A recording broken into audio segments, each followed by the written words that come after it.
Good salutations, and all hail the Dark Ram. I am Brother Bob, and the High Counselor has tasked us with the reconciliation of the Brotherhood's, public-facing image, or cred, while also dispelling some inaccuracies in today's gaming mythologies.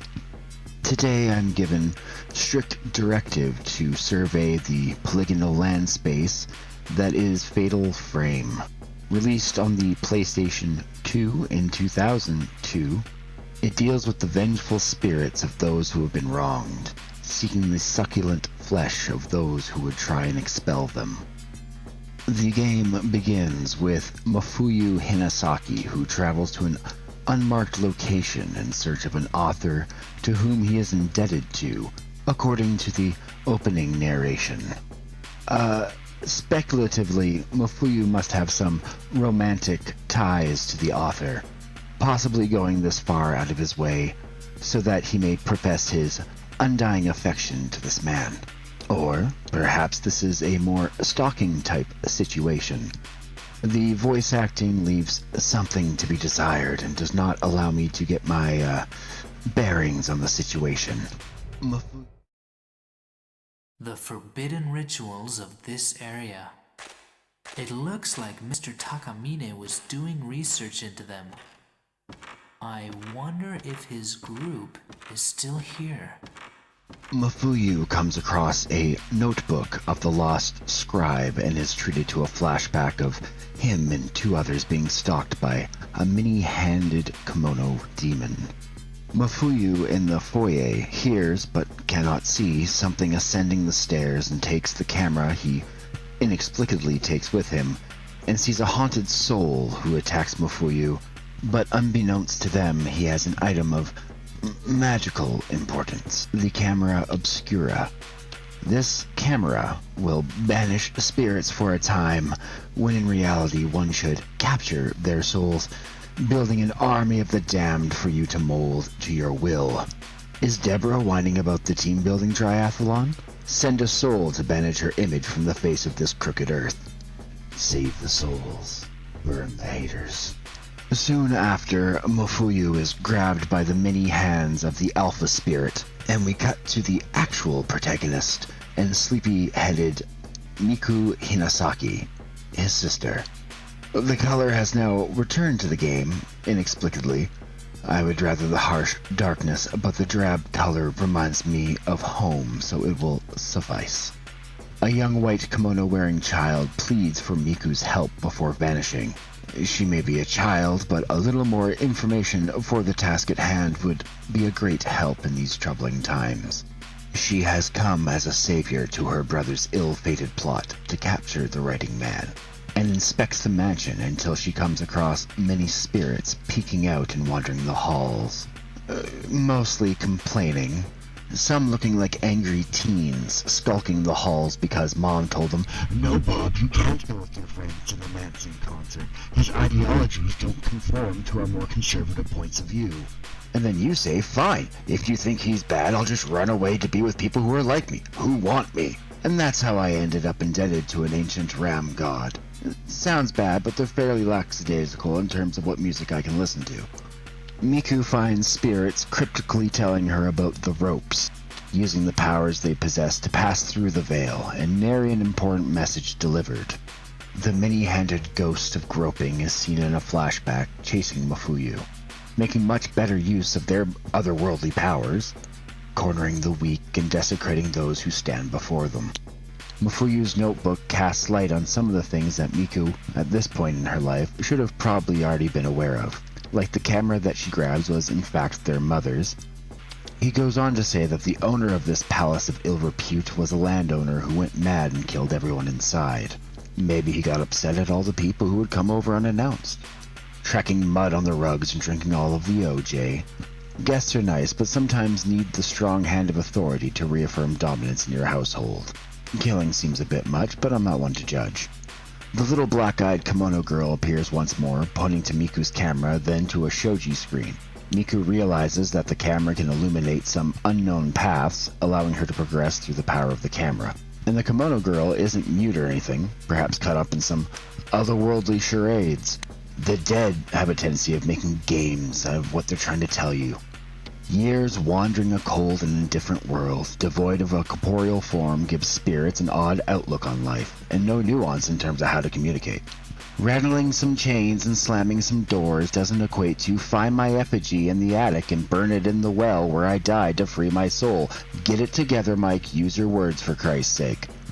Wandering around Chateau de Ghost, Miku finds a wandering soul that leads her to a closet with a tape recorder, where its last earthly owner and its otherworldly owner decide to try and scare her twice. They both fail.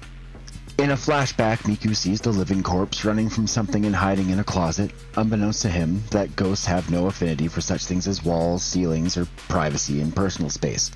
Now the ghost from the closet reveals its spirit form to Miku and attacks her, proving that this person can't put up a fight in life or in death. You see, when you're building that army of the damned, these are the spirits you want to avoid, or at the very least use them as fodder. He drops a tape that explains that he, the author, and his assistant needed to stay the night, and a woman in a kimono has been seen stalking the halls. Delving deeper into the depressing despot-ruled dwelling of diminishing returns, Miku finds a photograph of the deposed soul with a rope tied around their appendages and neck, apparently keeping it so that she can kink-shame them later should he come back to haunt her. Speaking of kink-shaming, Miku finds a scroll prophesizing something called the Strangling Ritual, which tells of a maiden cut off from the outside world for 3,669 days. Considering this mansion is set in the middle of the woods, untouched by civilization, I think that would be fairly easily accomplished. I live outside the confines of a traditional society and have done so for 14 years. This is less of an accomplishment than this cult assumes it to be. More drop paperwork can be found identifying the writer as Junsei Takamine, his assistant as Tomoe Harasaka, and his editor, the vanquished spirit, Koji Ogata. The uncaring Mr. Takamine writes of the fate of Koji, quartered and drawn. A little flashy, I guess, perhaps even overindulgent, although obviously effective enough to render Tomoe to the brink of insanity. Tomoe begins to see things, alluding to the fact that she allegedly has some sort of sixth sense. I would assume that she uses this more of a parlor trick. Ooh, look at me, I can ask Gram what her secret recipe for matrimony cake is, all the while playing with fire, so when she actually encounters a hateful spirit, it's too much for her. A dark gift is given, a dark gift is wasted. Tomoe also finds out that the kimono spirit's name is Kiri, while Junsei calmly summarizes that Koji has died in the same manner the legends of the manor foretold. Being some sort of simp for pain, Junsei seems pleased that this reinforces his hypothesis for his new novel. Junsei isn't the first wayward soul that's tried to document the story of the Homoro mansion, and Miku comes across research papers from another who speaks of moving into the house with his wife Yae and daughter Makoto. Junsei was just pussyfooting around the idea of the mansion, while this other researcher has decided to jump into his research head first with a blatant disregard for his loved ones. His research concludes that a ritual has taken place inside the mansion, and a person bound by rope is used as some sort of sacrificial lamb. Reading more of Tomoe's inconsistent babblings, Miku finds out that Tomoe is losing her sanity, and she sees severed heads in a room crying out as the sound of children's laughter can be heard. Obliviously, Miku misses the soul of Tomoe being dragged through a water wheel and is treated to a flashback that shows her fate. Junsei looks on and seems alarmed, although the voice acting makes him seem slightly detached. Oh. He sounds like he opened the fridge expecting a case of Pepsi Zero, only to be shocked and dismayed to find that someone had taken the last can and left the package inside. A symbolic parallel to this person's acting, outwardly full of hope and promise, but empty on the inside. More scraps litter the ground and maybe give some reason to why the family master decided to go crazy and kill everyone. People writing down their thoughts, then haphazardly throwing them aside, lining the floor with half-written analogies, writing down a paragraph, then ripping the paper from the notebook. Who does that benefit? You have more notebook. Just leave them in there. Draw a big X on top of it, you goof. These scraps talk about how some children entered the woods around the mansion, never to return.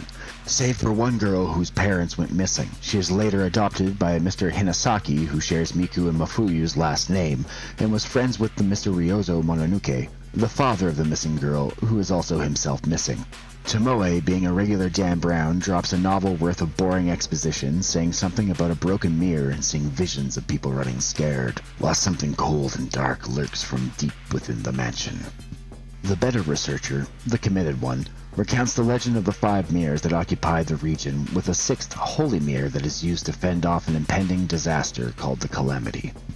In a bizarre water room, Miku finally catches up with the spirit of Tomoe and must fend her off. She's a bit harder fight than Roji, but still not much of a challenge. The most difficult part of the fight is the ideology behind the water room. Perhaps a latrine? Was Tomoe's spirit relegated to haunting the grounds of excrement? It seems like an odd place to haunt. Perhaps there is some sort of ghostly hierarchy that I'm unaware of. If this is the case, one would assume that Koji feller would be there, but I don't make the rules. After her banishment, she speaks of 5 pieces of a mirror, and to tell Mr. Takamine of the way to break the curse, which I'm guessing didn't happen since he's been wandering the halls as a ghostly apparition. Jinsei's garbage trail tells us that the Homuro mansion held 5 pieces to a mirror that would seal the gates of hell and protect the region from evil. That 5 other mirrors once stood in the region but broke in an earthquake, although he suspects it's actually a warning. This also reveals that Tomoe gathered his information, meaning that the research papers you gather and Tomoe are the only people doing work, and Jinsei is a bit of a phony. A little bit of a self-indulgent prat who obviously has some sort of ghostwriter who does all the work for him. Although Tomoe is dead now, so I guess that one observation is a little on the nose. Miku makes her way to the Shinto shrine and finds Jinsei crucified to the ceiling and now must fight him. Just like in the literary world, Jinsei turns out to have no sustenance, and Miku removes his plight from the world and obtains a piece of the mirror as recompense. Miku gets grabbed by the ghoulies and sees a vision of herself pulled apart by a rope. Then that of children dancing around her, only to wake up with rope marks around her wrists. An asshole in the shape of a child seen taunting Miku with a shard of the mirror before vanishing. Nearby, she finds a scroll depicting a blind demon ritual. This ritual infers that the child of roughly 8 years is chosen during something called demon tag, and 10 years later makes their minds weak and they are prone to lapses in judgment. Just the other day, I had tasked a young acolyte to procure the vestments of the high priest, and the poor fool sullied the robes by carelessly draping them over a chair, allowing the fringe to be sullied by the dirt below. You promise these people personal freedoms, orgies, the favor of a benevolent being, and they can't even be bothered with the simplest of tasks. Miku finds Mafuyu wandering through the halls, delving deeper into the mansion's heart. His notebook iterates how mansion is perverting itself, contorting itself in its layout seemingly from a forgotten time. Out in the garden, Miku finds a woman hanging from a tree, sorrowfully talking of a lost child who was simply playing demon tag. One would assume that an incorporeal being would be able to remove themselves from the tree, but she is stubborn and decides that of all places in the mansion, this is the best place to roost. Following Mafuyu, Miku finds herself in a cave-like structure beneath the mansion. Rough-hewn stone carved out of hate and malice. 5 jagged, pointed rocks face towards the sky like a demon screaming at God. This is what a cult's abattoir should look like. Heavy rock doors adorn the one wall, and with a bit of knowledge from the friendly researcher, Miku surmises that she needs the blinding mask to use as a key if she wishes to gain entrance. In her search for the mask, she comes across the child with the mirror who, upon defeat, cries out that he has to get the mirror piece to a man. If he's talking about Jinsei, he should know that he has shuffled off this mortal coil weeks ago. More scraps reveal that Yae is using Makoto's camera, saying that she can see them now with the camera's aid. And later in some more writing, her third eye opens. She sees those who have come before, without the aid of the camera. Makoto has left, vanishing with the camera. Yae could learn of the dark machinations that toil beyond the grave, live in wonder of what dark secrets she could extract from the lives of the dead, or even have spirits if they saw her child. She does none of this. Miku finds a stack of camera photos scattered haphazardly on a bench, possibly the straw that broke the camel's back for the family master, and remembers that her mom also didn't know how to clean up all the Polaroids she had lying around. Opening a sealed safe, Miku sees a family move in. The father, reasserting that the blinding mask is the key, the safe also holds some more research that speaks of the reflecting mask that was used during ceremonies. One that would change depending on the wearer's disposition. If they were pure and true, the mask would be angelic, and conversely, if they were evil, it would turn to a demon.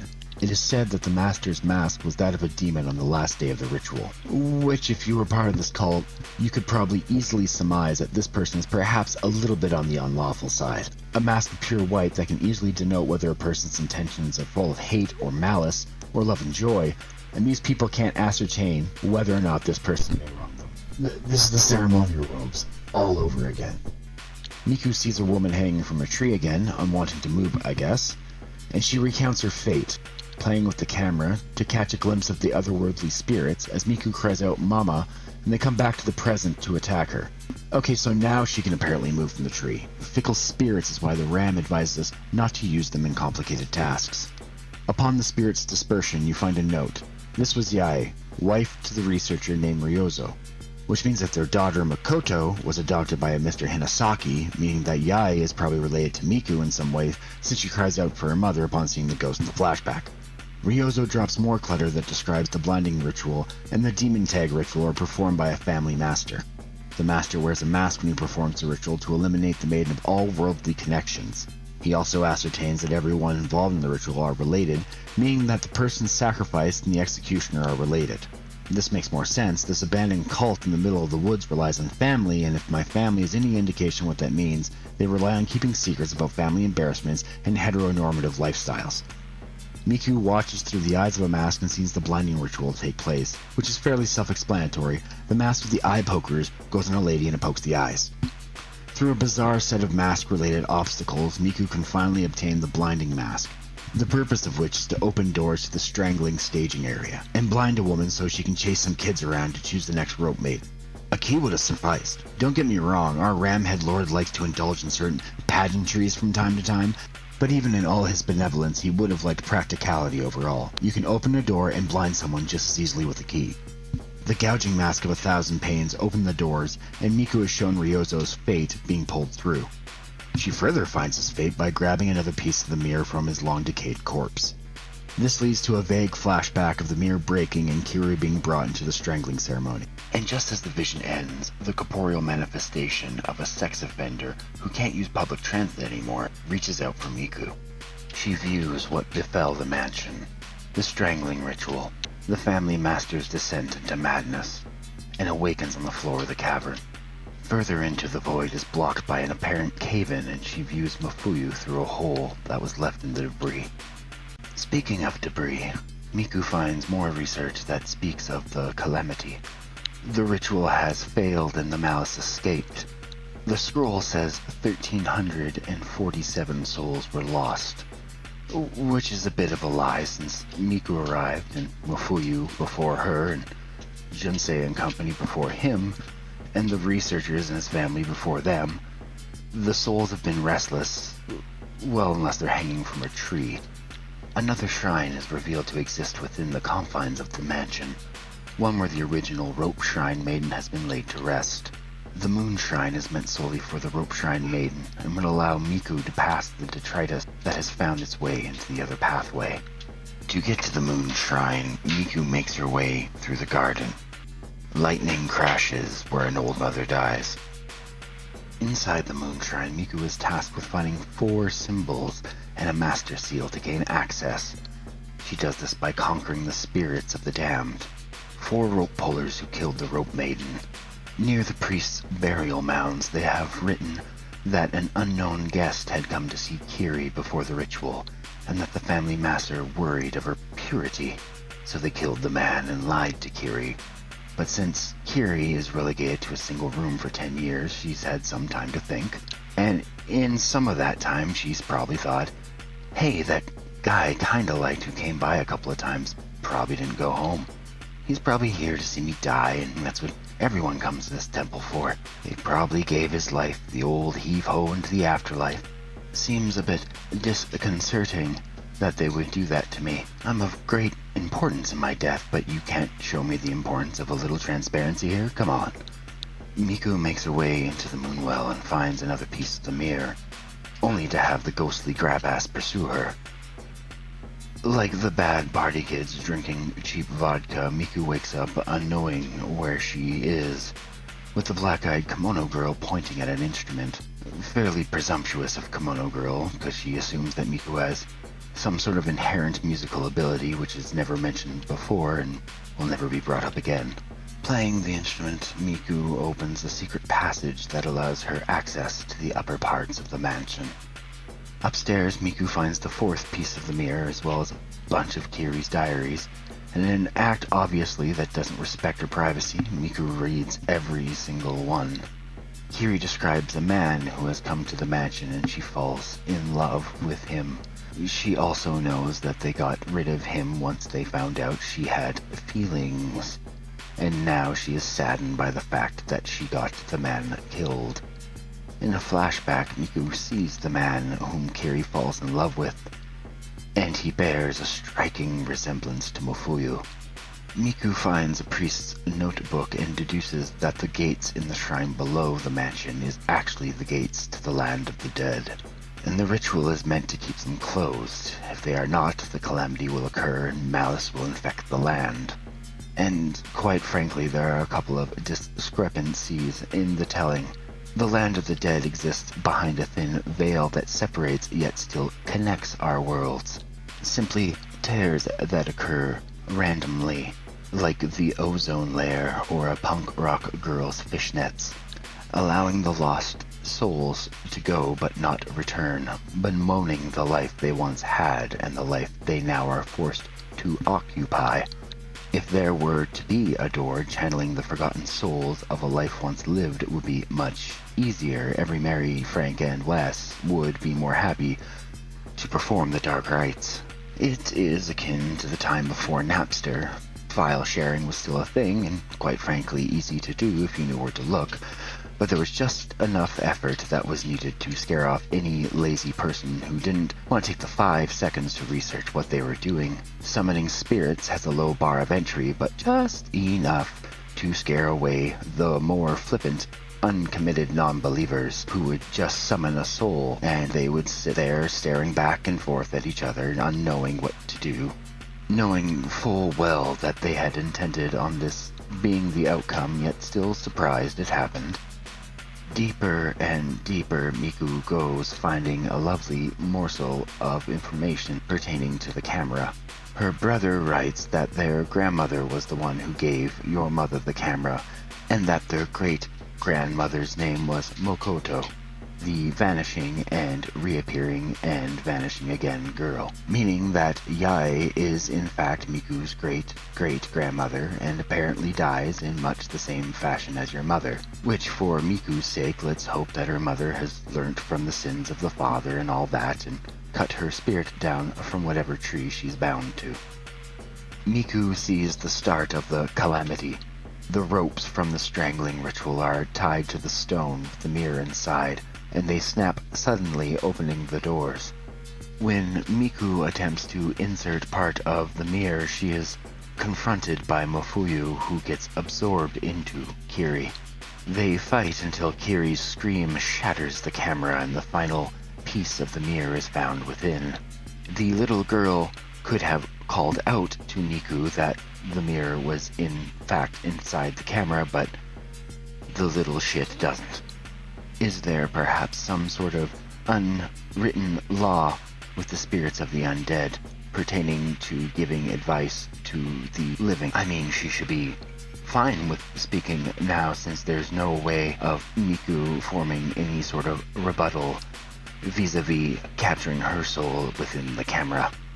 Miku dashes towards the rock, assembling the mirror, using it, and killing the malice inside Kiri in the process. Mofuyu comes back too for some reason, just for him to stay as Kiri binds herself to the door to hold back the spirits.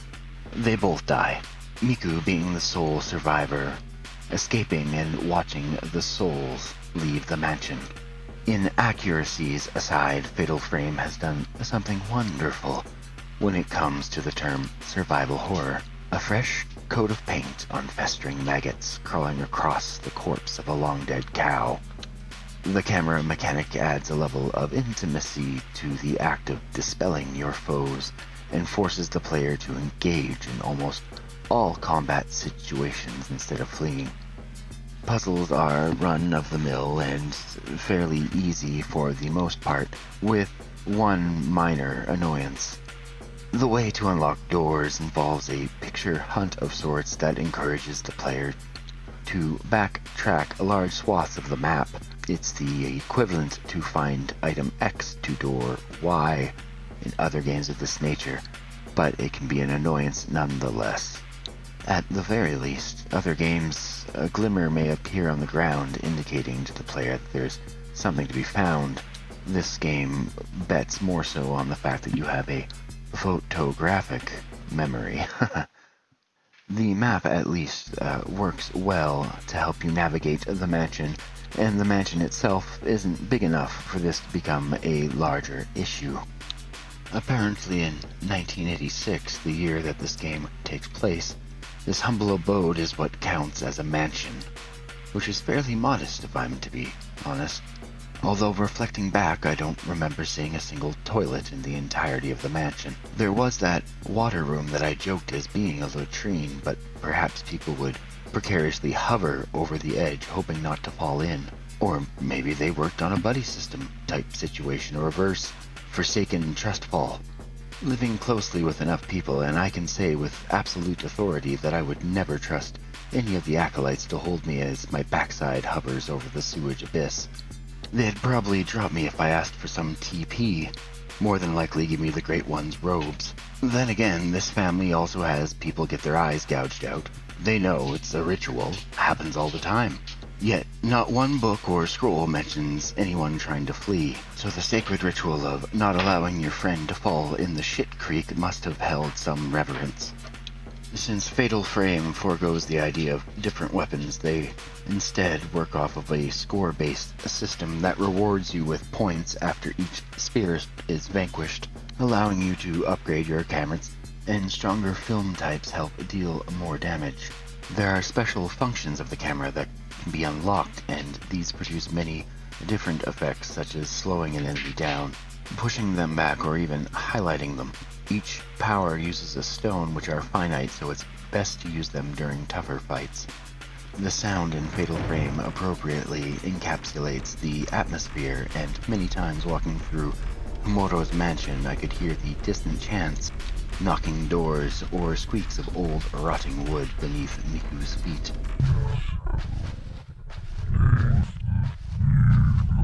The soundtrack is mostly ethereal, more atmospheric than anything else.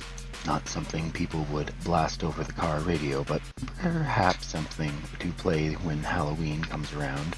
And you want something playing inside your house as more and more ungrateful children barge onto your property, decrying their false god, brandishing the mark of the soulless one in a vain attempt to acquire sugar-filled sweets. Decaying teeth and morality could be fun. The voice acting is something of an oddity. Many games of this nature don't have the most amazing voice cast, and this one is no different. The mansion was nowhere to be seen on the map. All the ghosts in the mansion howl and scream at me.